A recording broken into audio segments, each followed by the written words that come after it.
So business development is everybody's business. So whether you are a lawyer, an accountant, another financial professional, someone in professional services, your core role is to win and retain clients. Correct.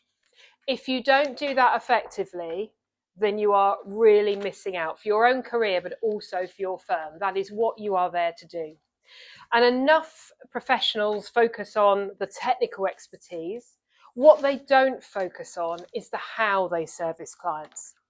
And the how, everything from how are they finding the right clients through to delivering that work and keeping those people, as Simon alluded to, as clients for a long time. Now, the issue is a lot of the people who work in professional services, dare I say, don't find this a natural skill. Present company excluded, because at least you've come to a networking event. Correct. So it is a challenge. People don't find this easy. And also there's a lack of focus on it. If you think about all the many professional qualifications, this aspect does not get mentioned. So there's quite a challenge there. And what I see in a lot of businesses is even people who are partners are ill-equipped for developing these relationships with clients and others. It's a real challenge. I'm about to start working with somebody in a quite large law firm, and she said, I've just been promoted, but I don't really know exactly what's expected of me and what I need to do. So can you come and help me with some stuff on managing people, but also BD? And so I see this a lot. People get promoted through their technical ability and not because of the other skills. It is starting to change, thankfully. So some firms will bring me in earlier to work on this.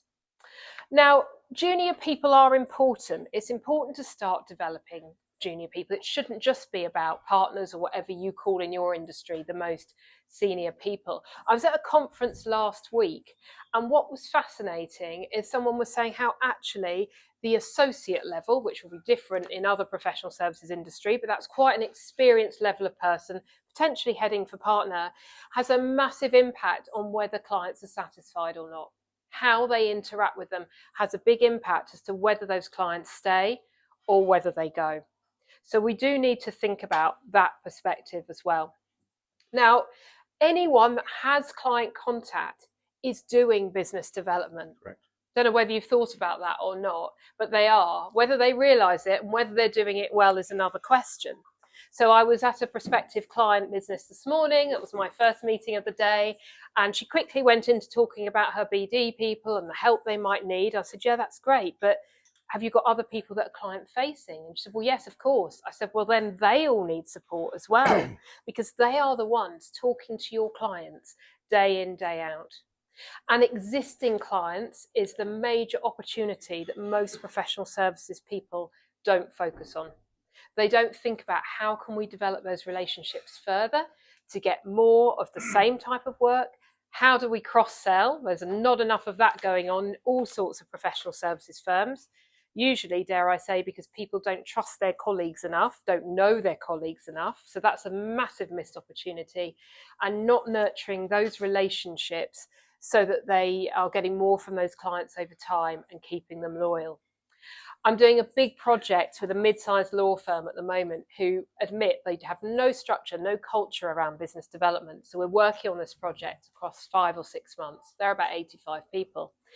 And my first task on this project was to work with the property team and to help them really think about who are their clients and what are they offering.